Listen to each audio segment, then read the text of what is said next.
ये आपका आज का संपादकीय पाठ है। और संपादकीय पाठ आपको प्रीलिम्स में, मुख्य परीक्षा में, इंटरव्यू में हर जगह मदद पहुंचाता है। चाहे आप लोग सिविल सर्विस की तैयारी कर रहे हो या फिर आप लोग किसी स्टेट पीसीएस एग्जाम की तैयारी कर रहे हो, तो इस तरह के जो आर्टिकल रहते हैं इन्हें जरूर आप लोग पढ़ा करिएगा। संविधान बदलने का फर्जी विमर्श। और आप लोगों ने चुनाव के दौरान देखा है, लोकसभा चुनाव के दौरान किस तरह से संविधान बदलने की बातें हुई। तो आप देखिए, बीते दिनों लोकसभा सदस्यों की शपथ के दौरान कुछ सदस्यों ने संविधान की पिट्टियां भी लहराई और संसद के भीतर और बाहर लहराई जाने वाली संविधान की इन पिट्टियों का रंग भले ही अलग हो, लेकिन उद्देश्य एक था। वह यह कि संविधान बदलने के नैरेटिव को बनाए रखना। और इसी नैरेटिव ने विपक्षी दलों को लोकसभा चुनाव में सफलता दिलाई और वे भाजपा को सीमित रखने में सफल भी रहे। और नेता, ये आप देखते हैं कि नेता प्रतिपक्ष राहुल गांधी हो या फिर अखिलेश यादव या फिर उनके अन्य साथी, वे अभी भी इसी नैरेटिव पर अटके हैं। भाजपा के आप देखिए 400 पार के नारे और कुछ नेताओं की संविधान बदलने के लिए बहुमत की जरूरत वाली टिप्पणियों के सहारे विपक्ष ने सत्ता विरोधी नैरेटिव का कोलाज रच दिया। और आप देखिए, इसका उसे फायदा भी मिला। इसलिए विपक्ष चाहता है कि यह नैरेटिव जिंदा रहे और भाजपा सवालों के घेरे में रहे, वोटरों के मन में संदेह बना रहे, ताकि विपक्षी दल आगामी विधानसभा चुनाव में वोटों की अपनी फसल काट सकें। जल्द ही महाराष्ट्र और हरियाणा में विधानसभा चुनाव होने हैं और उसके कुछ ही समय बाद झारखंड में भी चुनाव होंगे। इसलिए विपक्ष इस माहौल को बनाए रखना चाहता है। और सवाल उठता है कि क्या भाजपा सचमुच संविधान विरोधी है? अगर वह संविधान विरोधी है तो विपक्ष ने उसके द्वारा लाए गए संविधान संशोधन प्रस्ताव का साथ क्यों दिया? लोकसभा चुनाव के दौरान भाजपा विपक्ष के संविधान वाले नैरेटिव की काट नहीं कर पाई और पता नहीं कि कैसे वह भूल गई कि मोदी सरकार के 10 साल के कार्यक्रम में हुए ज्यादातर संविधान संशोधन को विपक्ष ने ही सहयोग समर्थन देकर पारित किया। मोदी सरकार के विगत 10 वर्षों के शासन में 8 संविधान संशोधन हुए। दिलचस्प यह है कि इन सभी संशोधनों का समर्थन विपक्ष ने किया। मोदी सरकार ने शुरुआत में ही राष्ट्रीय न्यायिक नियुक्ति आयोग गठित करने को लेकर संविधान संशोधन किया, जिसे समूचे विपक्ष ने समर्थन दिया। यह बात और है कि पारित होने के तुरंत बाद ही सुप्रीम कोर्ट ने उसे खारिज कर दिया। जीएसटी लागू करने के लिए भी संविधान संशोधन किया गया और इसका भी आप देखिए कांग्रेस समेत तकरीबन पूरे विपक्ष ने समर्थन किया था। और चूंकि यह संघीय ढांचे से जुड़ा संविधान संशोधन था, इसलिए संविधान के अनुच्छेद 368 के प्रावधानों के तहत इसे कम से कम आधी या उससे ज्यादा राज्यों की विधानसभाओं का भी समर्थन मिलना जरूरी था। और जीएसटी लागू करने वाले संविधानिक संशोधन को मंजूरी विपक्षी दलों द्वारा शासित राज्य सरकारों की ओर से भी मिली। और जीएसटी आप देखते हैं कि 2017 में आया था ना, उसी की बात हो रही है। मोदी सरकार का तीसरा संविधान संशोधन प्रस्ताव पिछड़ा वर्ग आयोग को संवैधानिक दर्जा देने से संबंधित था और इसे भी विपक्ष का साथ मिला। आर्थिक आधार पर आरक्षण देने वाला कानून भी संविधान के ही दायरे में आता है और इसे भी विपक्षी दलों के सहयोग से ही सरकार पारित करा पाई है। संसद और विधानसभा में महिलाओं को 33% आरक्षण और SC/ST आरक्षण की समय सीमा बढ़ाने वाले संविधान संशोधन को भी संसदीय मंजूरी में विपक्ष की ओर से कोई बाधा नहीं खड़ी की गई। इसी तरह राज्यों को अन्य पिछड़ा वर्ग आयोग की सूची में जातियों को जोड़ने पर जो अधिकार दिया गया वह भी संविधान संशोधन ही था। और इस पर आप देखिए, मोदी सरकार को विपक्षी दलों का सहयोग भी मिला। मोदी सरकार ने वित्त आयोग के अधिकारों में परिवर्तन को लेकर भी संविधान संशोधन प्रस्तुत किया। विपक्ष को इसे भी पारित कराने में कोई आपत्ति नहीं हुई। एक बात आप लोगों को और बता दूं, देखिए जो वित्त आयोग है ना, इसकी संवैधानिक संस्था है। संविधान के अनुच्छेद 280 के तहत इसकी स्थापना की बात कही है। हालांकि सवाल यह भी है कि जब पिछड़ा वर्ग को अधिकार देने की बात हो, वित्त आयोग को और अधिकार देने की बात हो, कमजोर आय वर्ग के लोगों को सरकारी नौकरियों में आरक्षण की बात हो, तब भला कौन राजनीतिक दल इससे इनकार कर सकता है? हमने जिस राजनीतिक व्यवस्था को अपनाया है उसमें विरोधी दल को सत्ता पक्ष को कटघरे में खड़ा करने और वोटों की राजनीति में मात देने के लिए हर वक्त मुद्दों की तलाश रहती है। चूंकि राजनीतिक व्यवस्था में गिरावट आ गई है, दलीय, वैचारिक एवं सिद्धांतिक आधार लगातार कमजोर हुए और इसलिए राजनीति के लिए अधिकांश मुद्दे ऐसे तलाशे जाते हैं जिनका हकीकत में से कोई लेना देना न हो। संविधान को बदलने या फिर हटाने का नैरेटिव या फिर मुद्दा इसी तरह का मामला है। विवादित 42वें संविधान संशोधन को छोड़ दें तो ज्यादातर मौकों पर विपक्ष और सत्ता पक्ष ने मिलकर ही संविधान संशोधन किए। देखिए, मिनी कॉन्स्टिट्यूशन की बात हो रही है। 42वां संविधान संशोधन जो आप लोग कहते हैं ना, उसी की बात हो रही है। किसी भी इंदिरा गांधी के समय हुआ था ना 1976 में, किसी भी या आप देखिए किसी भी सत्तारूढ़ राजनीतिक दल के संविधान में बदलाव विपक्ष को साथ लिए बिना बहुत आसान नहीं है। आरक्षण का नेरेटिव जिस बिंदु पर पहुंच गया है और भारत को जो जटिल जातीय संरचना है उसमें शायद ही कोई दल होगा जो बिना राष्ट्रीय सहमति के 10 इस सिलसिले में कोई संवैधानिक बदलाव कर सके। केशवानंद भारती केस हो या फिर मिनर्वा मिल्स मामला, जब सर्वोच्च न्यायालय संविधान के मूल ढांचे में बदलाव न किए जाने का फैसला दे चुका है, तब ऐसी स्थिति में क्या कोई दल किसी एक सदन में बहुमत हासिल करने के बाद संविधान में आमूल चूल परिवर्तन कर पाएगा? निश्चित तौर पर इन सवालों का जवाब नहीं में ही है। अतीत के अनुभव भी इसी और इशारा करते हैं और मामले को देखते हुए सरकार ने भी इस नैरेटिव के संदर्भ में विपक्ष को आक्रामक अंदाज में जवाब देना शुरू कर दिया। और स्वतंत्र भारत की लोकतंत्र व्यवस्था में आपातकाल ऐसा काला धब्बा है जिसे मिटाया नहीं जा सकता है। बेशक इसके लिए इंदिरा गांधी 2 बार माफी में मांग चुकी हैं, लेकिन यह माफी कुछ वैसी है जैसे किसी की हत्या कर दी जाए और फिर माफी मांगकर अपराध बोझ से मुक्त करने का प्रयास हो। संविधान की विधियां दिखाकर सरकार पर सवाल उठाने की विपक्ष की कोशिश को निस्तानाबूद करने के लिए जिस तरह केंद्र सरकार ने आपातकाल का मामला उठाया उससे कांग्रेस असहज है।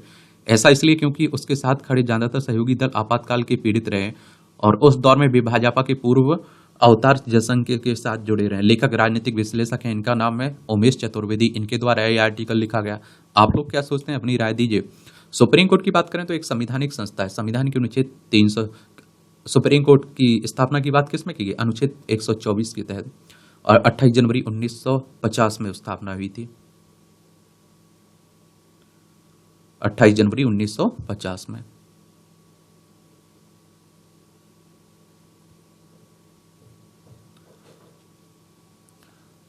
उचित नहीं है नीट के खात्मे की मांग। ये आप देखते हैं कि जब से एनटीए पर सवाल खड़े हुए हैं और जब से आप देखते हैं कि नीट एग्जाम में धांधली की बात हुई है, पेपर लीक की बात हुई है, तो बहुत सारे सवाल खड़े होने लगे। ये फ्रेडरिक नीत्शे का कथन है कि मूल्यांकन करना ही हमारे द्वारा मूल्यवान समझी जाने वाली सबसे मूल्यवान चीज है।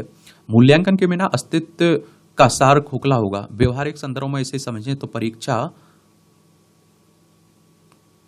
परीक्षा का वह महत्वपूर्ण व्यवस्था है जिसके द्वारा परीक्षार्थियों का सम्यक मूल्यांकन होता है। परीक्षा का मूल्य तब और बढ़ जाता है जब इसके माध्यम से उच्चतर पाठ्यक्रमों में प्रवेश अथवा रोजगार का मार्ग खुलता है।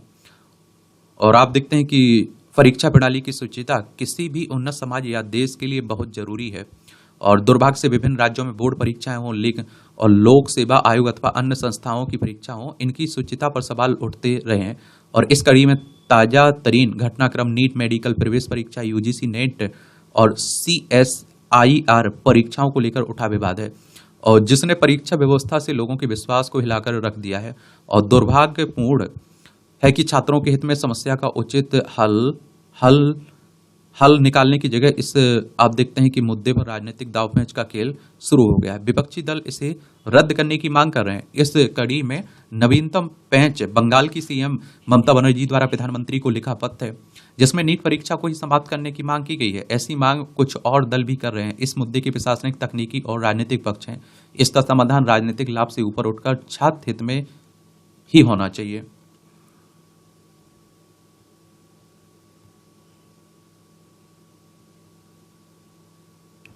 इस तरह के मुद्दों पर राजनीति तो नहीं होना चाहिए और इसमें संदेह नहीं है कि नीट में खासी चूक हुई है। परीक्षा एजेंसी नेशनल टेस्टिंग एजेंसी जिसकी स्थापना 2017 में हुई थी, मुख्य रूप से कटघरे में है। हालांकि सरकार ने उचित कार्रवाई करते हुए एनटीए प्रमुख को हटाकर एक नए सक्षम अधिकारी को एनटीए का दायित्व तो दे दिया। सीबीआई जांच भी बैठा दी। सीबीआई यानी कि सेंट्रल ब्यूरो ऑफ इन्वेस्टिगेशन की बात हो रही है। नई दिल्ली में इसका हेडक्वार्टर है। इसकी स्थापना कब हुई थी, अब आप लोग बताइए। और जो सवाल आप लोगों से पूछता हूँ उसके जवाब दिया करिएगा, ठीक है? गूगल की मदद ले लिया करिएगा।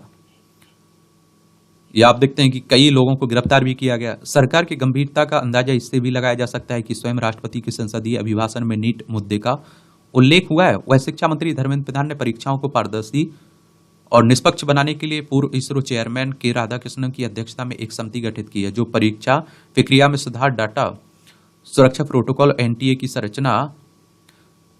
संरचना पर आप देखते हैं कि अनुशंसा देगी। केंद्र ने पेपर लीक और नकल रोकने के लिए सार्वजनिक परीक्षा अनुचित साधनों की रोकथाम अधिनियम 2024 जैसे सख्त कानून को भी अधिसूचित कर दिया है। इस कानून के तहत सभी अपराध संज्ञेय और गैर जमानती है।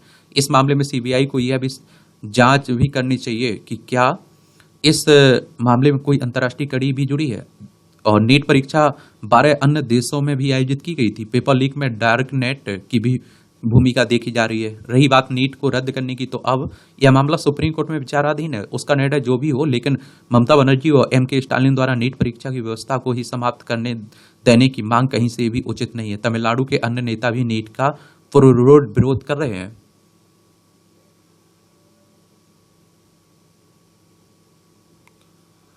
ये चाहते हैं कि इसे खत्म हो जाए।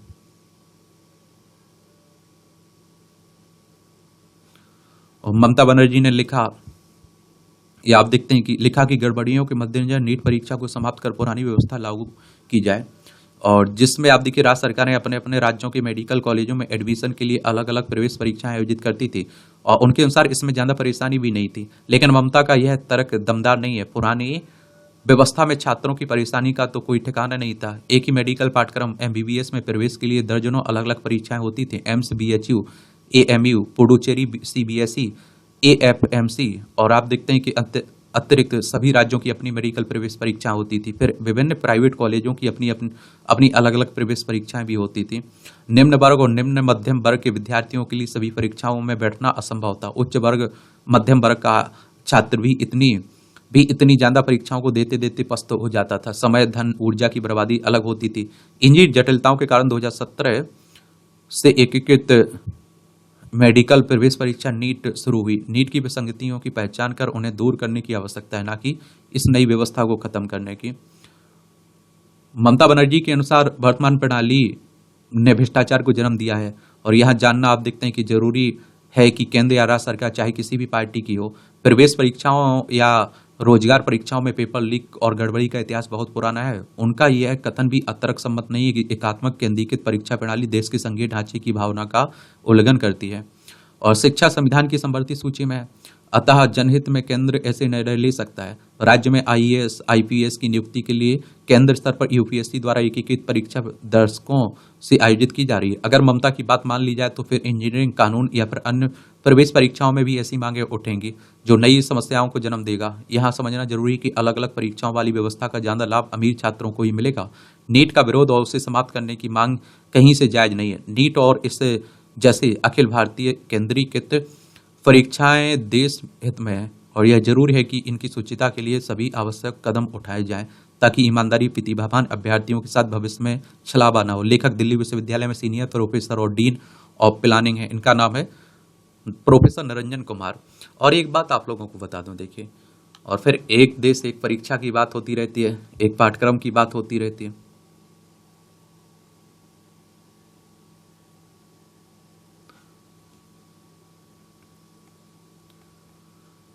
ये भी देख लीजिए, सत्य की महत्ता। जीवन में सत्य की भूख तो सभी को होती है, लेकिन जब कभी भी सत्य परोसा जाता है तो बहुत कम लोगों को इसका स्वाद पसंद आता है। सत्य के संबंध में जानना और सत्य का मर्म समझ लेना, दोनों में बड़ा अंतर है। तैरने के संबंध में पढ़ा गया महाशास्त्र भी तैरने की कला में पारंगत नहीं बना सकता है। तैरना सीखने के लिए तो आप देखते हैं कि जल राशि में ही उतरना पड़ेगा। इसी प्रकार हम सत्य, असत्य, पाप, पुण्य, धर्म, अधर्म, आत्मा, परमात्मा आदि के विषय में अत्यधिक जानकारियां संग्रहित किए हुए हैं। हालांकि ये जानकारियां सिर्फ ढूंढने का साधन, बोलने की परंपरा बन कर रह गई हैं और हमारे आचरण में नहीं उतर पाई हैं। जैसे कागज की नाव से समुद्र पार नहीं किया जा सकता है, वैसे ही इन सभी बातों को मात्र पढ़ सुनकर ही हम अभिष्ट की प्राप्ति नहीं कर सकते हैं, और ज्ञान और विचार के साथ उसे आचरण में उतारने की मनोवृत्ति भी आवश्यक होती है। और सत्य अकट्ठ है और द्वेष उस पर हमला कर सकता है। अज्ञानता उसका उपहास उड़ा सकती है, और किंतु अंत में सत्य का अस्तित्व ही रहता है। हमारे जीवन में समय अत्यंत मूल्यवान होता है, क्योंकि जो क्षण एक बार निकल गया वह दोबारा जीवन में लौट कर नहीं आता है, लेकिन सत्य का मूल्य उससे भी अधिक होता है।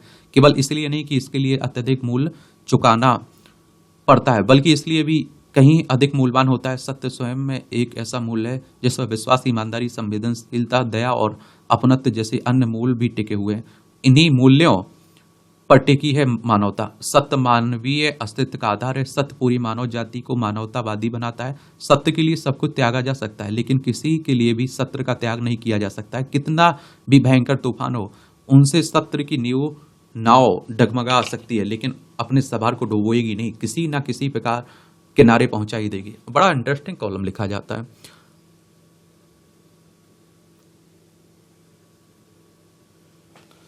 और कहते हैं ना कि आजकल तो लोगों को सत्य बोलना छोड़िए, सत्य सुनना भी पसंद नहीं है।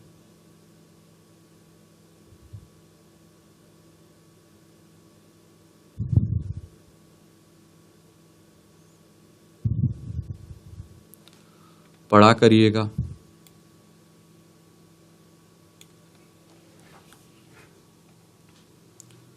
ये आप देखते हैं कि ढहता आधारभूत ढांचा।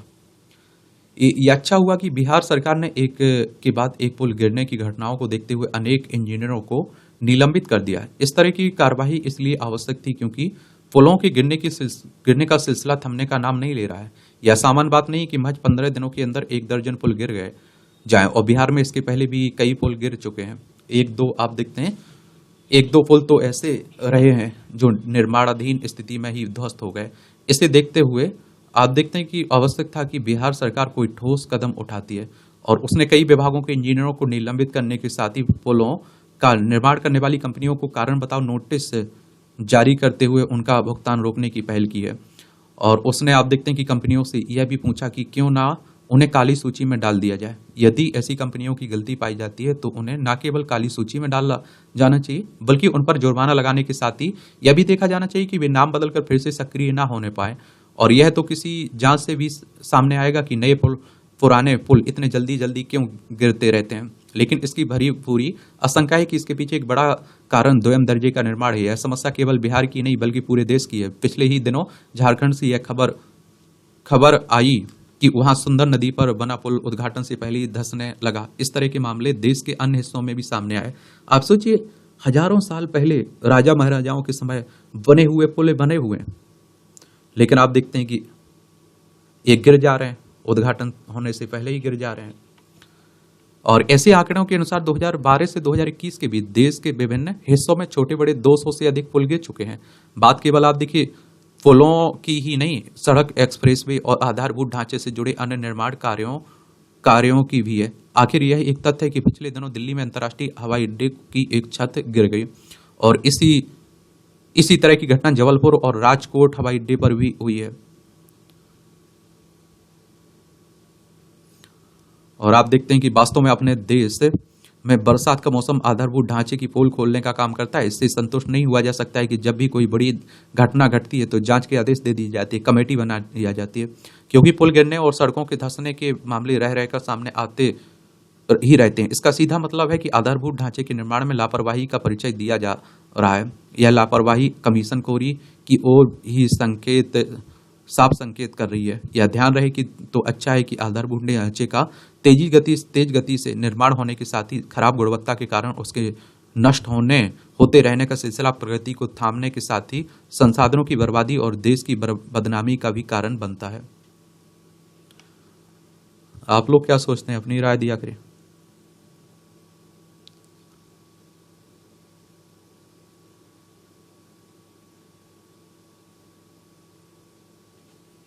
भ्रष्टाचार का परिणाम। बिहार और झारखंड में मानसून की शुरुआती होती ही लगातार पुलों के गिरने का सिलसिला शुरू हो गया है ना, इसी के संदर्भ में लिखा जा रहा है।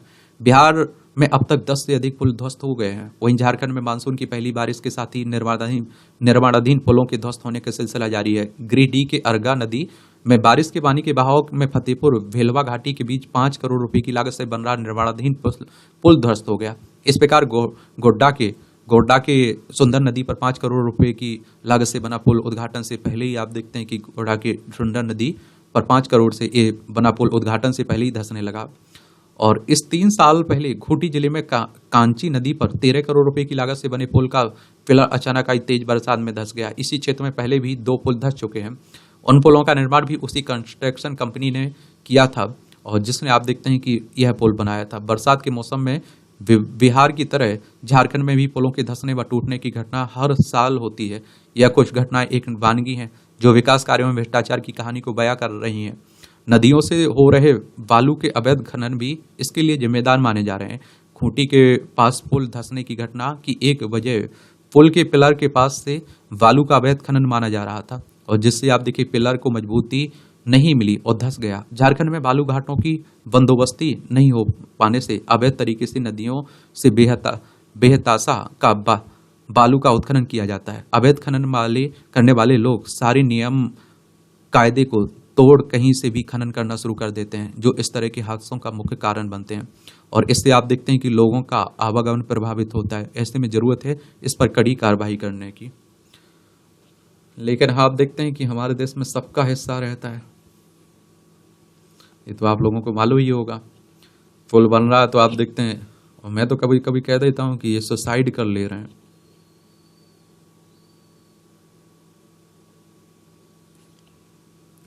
पुल सुसाइड कर ले रहे हैं। नेता तो करते नहीं है, इतने बेशरम है, लेकिन पुल ही कर लेते हैं। गतिहीन जीवन शैली का सेहत पर असर।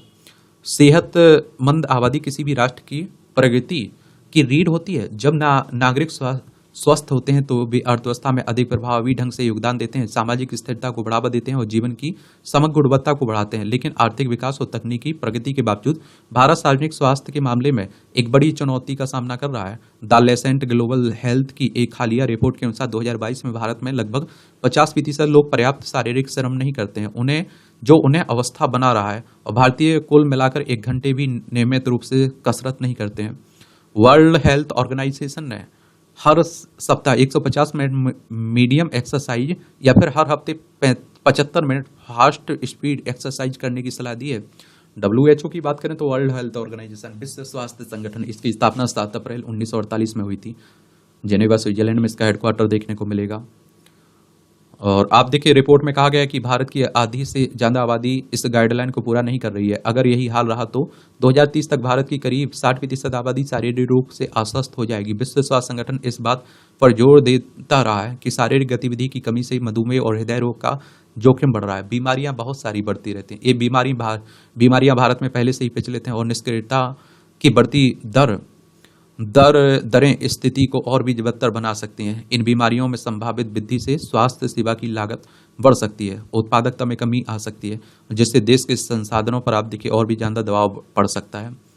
और गतिहीन जीवन शैली के लिए कई कारक योगदान करते हैं। एक प्रमुख कारक तकनीक पर बढ़ती निर्भरता। स्मार्टफोन और अन्य डिजिटल उपकरणों द्वारा प्रदान की जाने वाली सुविधा और मनोरंजन ने एक अधिक गतिहीन जीवन शैली को जन्म दिया है। लोग, विशेष रूप से युवा पीढ़ी, अपने फोन पर काफी समय बिताते हैं, जिससे शारीरिक गतिविधियों के लिए उपलब्ध समय कम हो जाता है। बढ़ती अर्थव्यवस्था और सेवा के क्षेत्र के उदय के साथ जनसंख्या का एक बड़ा हिस्सा अब ऐसी नौकरियों में लगा हुआ है जिनमें लंबे समय तक बैठे रहना पड़ता है और जिससे शारीरिक गतिविधियां कम हो जाती हैं।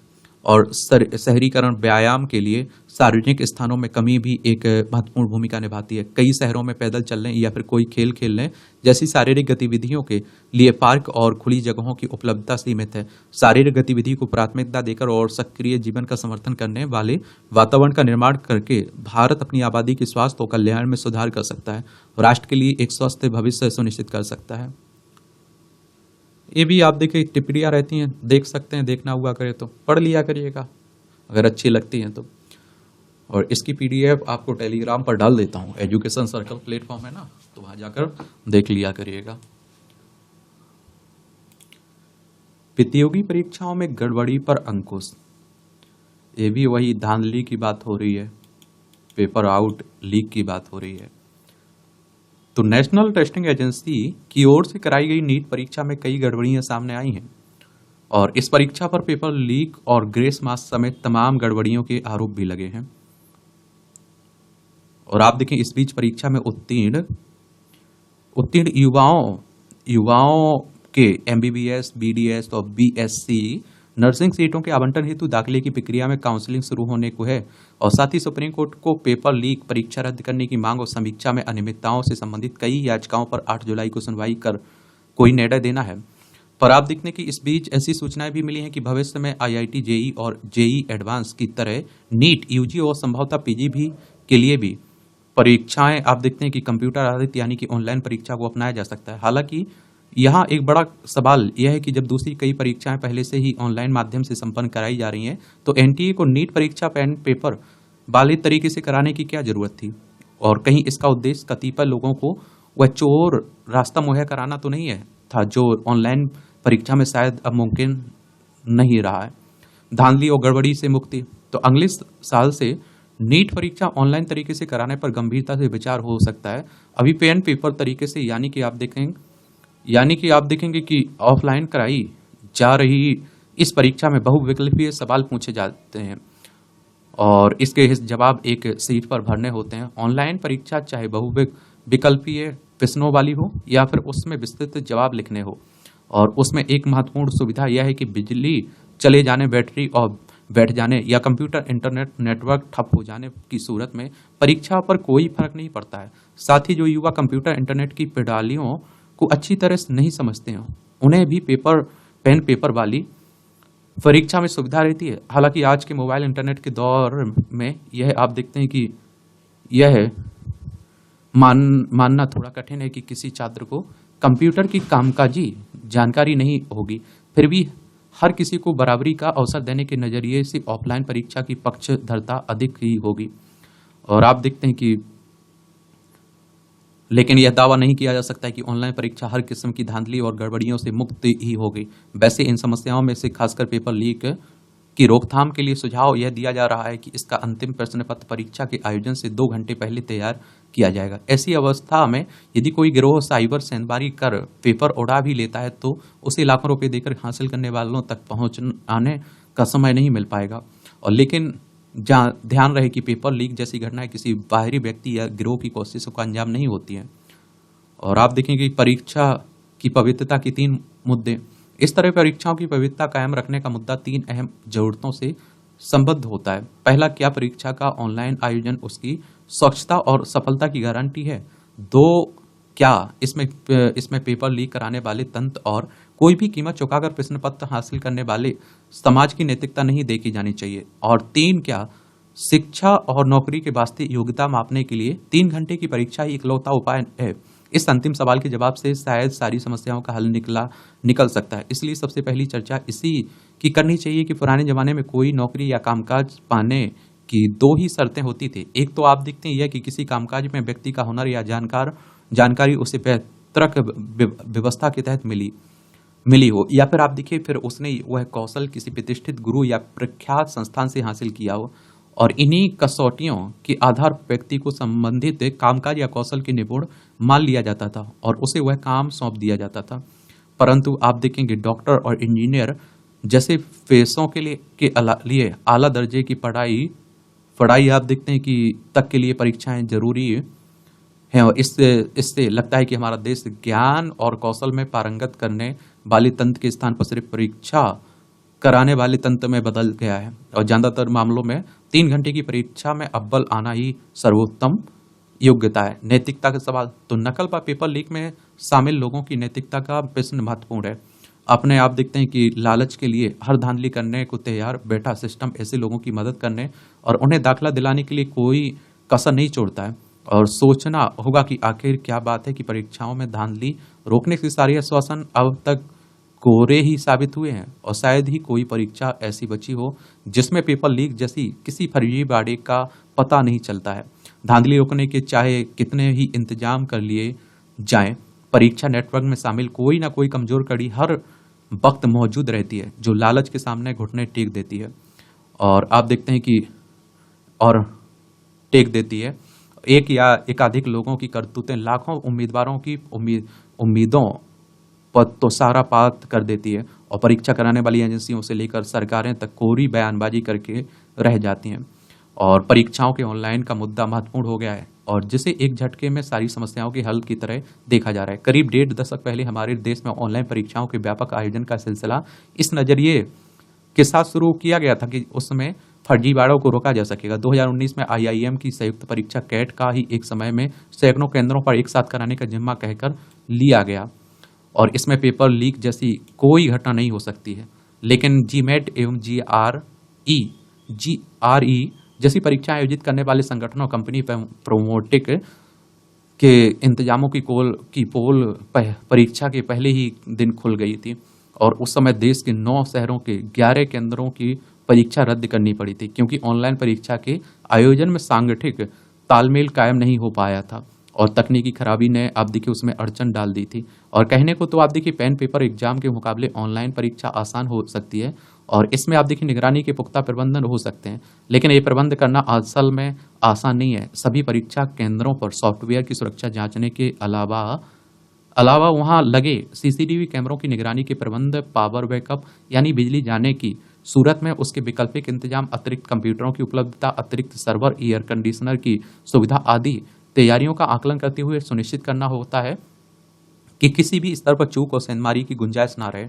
यह भी पाया गया कि अपने विशिष्ट स्वरूप के कारण ऑनलाइन परीक्षाएं छात्रों की विशिष्ट विश्लेषण की योग्यता, टीम वर्क, ईमानदारी, मूल्य परखता, संवेदनशीलता, समाज सापेक्षता जैसी महत्वपूर्ण गुणों का परिणाम करने में असमर्थ रही है। यही नहीं, हमारे देश में कृषि, डेयरी उद्योग, बागवानी, परिवहन, सूचना क्षेत्र, बैंकिंग, इंश्योरेंस, पर्यटन, मनोरंजन और मीडिया जैसे क्षेत्रों के लिए ऐसे होनहार युवाओं की जरूरत है जो गांव और शहरों की गलियों, बस्तियों, खेतों में आप देखते हैं कि काम करने वाले आम आदमी की जिंदगी में बदलाव ला सके। अमेरिका और यूरोप की आधुनिक शिक्षा की नकल करते हुए परीक्षाओं को ऑनलाइन आयोजित करके हम ऐसे समर्थ युवा नहीं तैयार कर सकते हैं। जाहिर है कि हर कोई यह चाहता है कि देश के शैक्षणिक और परीक्षा के तंत्र में बेबुनियादी बदलाव लाए जाएं, जो उम्मीदवारों की वास्तविक योग्यता को की परख कर सकें और रट्टू तोते की तरह पाठ रटाने वाले शिक्षा और परीक्षा योग्यता का मानक नहीं हो सकते। यह समझ अब बनानी ही होगी।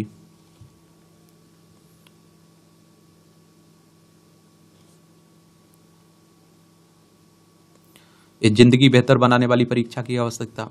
तो ऑनलाइन पढ़ाई और परीक्षा का समर्थन करने वालों का तर्क है कि कोई शिक्षा अपने उद्देश्य में तभी ज्यादा सफल हो सकती है जब ज्यादा से ज्यादा लोग उसमें जुड़ सकें और जीवन को बेहतर बनाने वाले ज्ञान व जानकारियों से लैस हो सकें। इस नजरिए से देखें तो हाल के वर्षों में पढ़ाई और परीक्षा के ऑनलाइन प्रबंध तकनीकी तौर पर उपलब्धि लगते हैं। पढ़ाई के ऑनलाइन इंतजामों ने निस्संदेह देश के दूर दराज के इलाकों में रहने वाले छात्रों की एक सहूलियत दे दी है, क्योंकि अब उन्हें घर बैठे भी पढ़ाई ट्रेनिंग का ऐसा विकल्प मिल गया है और जिसमें वे आरंभिक ज्ञान से लेकर क्षमता बढ़ाने वाले कोर्स कर सकते हैं और कई आप देखते हैं कि कई मामलों में विशेषज्ञता भी हासिल कर सकते हैं। कोरोना से पैदा महामारी के दौरान तो सारी पढ़ाई लिखाई ऑनलाइन प्रबंधों के तहत हुई। हालांकि वह पढ़ाई कितने मुफीद है, इसके जवाब में इस जुमले को याद किया जा सकता है कि इस 2-3 वर्षों में पढ़ लिख कर सामने आई एक पीढ़ी को कोविड जनरेशन कहकर पुकारा जाता है। इस जुमले का अवश्य ही इन युवाओं के ज्ञान और जानकारी का स्तर बेहद उथला या आधा अधूरा होगा। वजह यही कि उन्होंने पढ़ाई और परीक्षा का वह ऑनलाइन विकल्प अपनाया जिसमें आप देखें ना तो आप देखते हैं कि यह जांचने की मुकब्बल व्यवस्था कि छात्र कुछ पढ़ भी रहा है या नहीं, और साथ ही ऑनलाइन परीक्षा में कहीं उसने अपने जवाब केवल कॉपी पेस्ट करते हुए तो नहीं दिए। नौकरी तक की ऑनलाइन परीक्षा संदिग्ध मानी गई है। कुछ वर्ष पूर्व 2016 से जब कर्मचारी चयन आयोग की एसएससी परीक्षा ऑनलाइन हुई, कहा गया है कि तब से उनमें पेपर लीक समेत ढेरों गड़बड़ झाले सामने आने लगे हैं। असल में बात समाज और व्यवस्था तंत्र की नैतिकता का है। जब तक इनमें नेक नीति का भाव पैदा नहीं होगा तब तक किसी भी परीक्षा की योग्यता मापन की सही कसौटी मानना मुश्किल है। अच्छा कॉलम लिखा जाता है। इस तरह के आर्टिकल होना चाहिए, मैं कहता हूँ। ये आपके डिमांड के हिसाब से, आपकी civil service exam state PCS के डिमांड के हिसाब से लिखे जाते हैं। आप क्या सोचते हैं, अपनी राय जरूर दिया करिए। खरी खरी कभी राजा कभी रंग, तंज कसा जाता है। पढ़ना होगा पढ़ लिया करिएगा। चलिए, नवाचारी से मिलेगी मजबूती। ये राजनीति की बातें हो रही हैं, देखना हो तो देख सकते हैं। नेताओं पर मैं कहता हूं ज्यादा बात करना की जरूरत ही नहीं है। नवाचार से मिलेगी मजबूती। ये आप देखिए, देश में सहकारिता आंदोलन का इतिहास लगभग 125 साल वर्ष का है और आज के दिन यानी 6 जुलाई को अंतर्राष्ट्रीय सहकारिता दिवस मनाया जाता है। अपनी इस यात्रा के दौरान सहकारी समितियों ने सहकार से समृद्धि के अनेक सफल उपक्रम खड़े किए हैं। प्रति व्यक्ति सकल घरेलू उत्पाद के आधार पर विश्व की 300 सहकारी समितियों में भारतीय कृषक उर्वरक सहकारी लिमिटेड इफको पहले और गुजरात सहकारी दुग्ध विपणन संघ अमूल दूसरे पायदान पर है।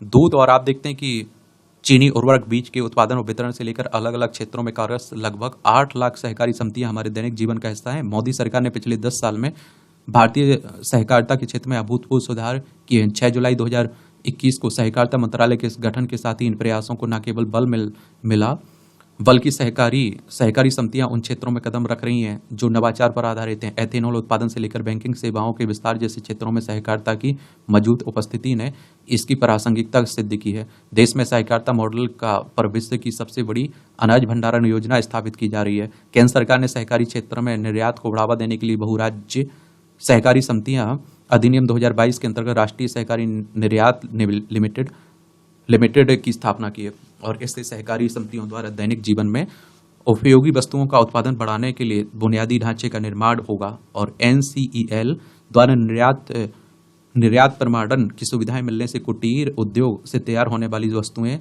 अब देखिए वैश्विक गुणवत्ता हासिल कर सकेंगी। आज देश में 25,000 से अधिक पैक्स सामान्य सेवा केंद्र के रूप में 300 से भी अधिक हैं ई सेवाएं प्रदान कर रही हैं। सहकारिता की अनेक सफलताओं के बावजूद इस क्षेत्र के लिए यह समय आत्मचिंतन का है।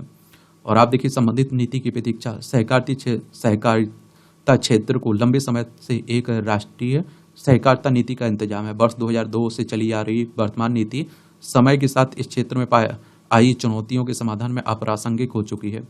सहकारिता मंत्रालय के गठन के साथ ही नई राष्ट्रीय सहकारिता नीति पर सुझाव व परामर्श का दौर शुरू हो गया है और अगले कुछ ही महीनों में इसे लागू किया जा सकता है। राष्ट्रीय सहकारिता नीति में इस क्षेत्र से जुड़े 4 बड़े मुद्दों के समाधान की दरकार है। पहला, सहकारिता को अपना उद्यम बढ़ाने के लिए पूंजी का संकट एक बड़ी चुनौती है। इसके लिए सहकारी बैंकों की तर्ज पर यदि दुग्ध, चीनी व अन्य क्षेत्रों के लिए भी अम्ब्रेला छत्र संगठन बने तो अल्पकालीन पूंजी व निवेश आकर्षित कर सकेंगे। और इससे छोटी सहकारी समितियां अपने कार्य क्षेत्र की बड़ी कंपनियों से प्रतिस्पर्धा कर सकेंगी। दूसरा, सहकारी समितियों में तकनीक व डिजिटल अनुप्रयोग बढ़ाने होंगे। तकनीक आधारित अवसंरचना में पिछड़ने की वजह से सहकारिता युवा मानव संसाधन को भी आकर्षित नहीं कर पाती है। मोदी सरकार द्वारा प्राथमिक कृषि ऋण सहकारी समितियों के कंप्यूटरीकरण की पहल का असर सहकारिता में आई पारदर्शिता के रूप में देखा जा सकता है। और आप देखिए, राज्य यदि सहकारिता के डिजिटलाइजेशन और तकनीकी उन्नयन में आगे बढ़ते तो इसका प्रत्यक्ष लाभ उनकी अर्थव्यवस्था को होगा। और तीसरा, सहकारिता को बाजार की प्रतिस्पर्धा में टिके रहने के लिए शोध और नवाचार को बढ़ावा देना होगा। और अभी इस क्षेत्र में नवोन्वेष बहुत अधिक कमी है। केंद्र सरकार ने सहकारिता विश्वविद्यालय की स्थापना की और कदम बढ़ाया। और आप देखिए, यदि अलग अलग राज्य सरकार ने सहकारिता के क्षेत्र में राष्ट्रीय सहकारी प्रशिक्षण परिषद के साथ मिलकर शोध प्रशिक्षण को बढ़ावा दें तो इस क्षेत्र की श्रम शक्ति की दक्षता बढ़ेगी। उदारीकरण के दौर सहकारिता को टिकाऊ बनाना है तो उन्हें वित्तीय आत्मनिर्भरता के साथ उच्च प्रौद्योगिकी और नवाचार को अपनाना होगा। चौथा, सहकारिता को नियमन में एकरूपता लानी होगी। इससे सहकारी समितियों में राजनीतिक हस्तक्षेप भी कम होगा। राज्य का विषय होने की वजह से विभिन्न दलों के अपने हित और लोग सहकारिता पर थोप दिए जाते हैं। ऐसे में सहकारिता मंत्रालय द्वारा प्राथमिक कृषि ऋण समितियों के लिए बनाई गई आदर्श उपविधियां मॉडल वाइलाज सराहनीय पहल है। इन उपविधियों का यदि सही तरीके से पालन सुनिश्चित कर लिया जाता है तो भारतीय सहकारिता की पेशेवर दक्षता बढ़ेगी। राष्ट्रीय सहकारी डेटाबेस से मिले तथ्य सहकारिता नीति के साथ इस क्षेत्र से जुड़े किसी भी नियमन के लिए अत्यंत उपयोगी होंगे। और राष्ट्रीय सहकारिता नीति में सहकारिता की श्रेष्ठ वैश्विक प्रथाओं को अपनाने की व्यवस्था की जानी चाहिए। वैश्वीकरण के वर्तमान दौर में सहकारिता को टिकाऊ बनाने के लिए उन्हें निवेश अनुकूल तथा नवाचार और नियमन के मोर्चे पर भी मजबूती देनी होगी। तो इस तरह से आप देखेंगे कि आज के दैनिक जागरण का जो संपादकीय पाठ है उसकी कहानी खत्म होती है। बाकी आप लोग पढ़ते रहिए, एंजॉय करते रहिए। मेरे लिए कोई भी सवाल हुआ करे, सुझाव हुआ करे तो आप लोग जरूर बताया करिएगा। मेरी तरफ से शुभकामनाएं। आप ईमानदारी से आप लोगों को तैयारी करनी है, मेहनत करनी है। धन्यवाद।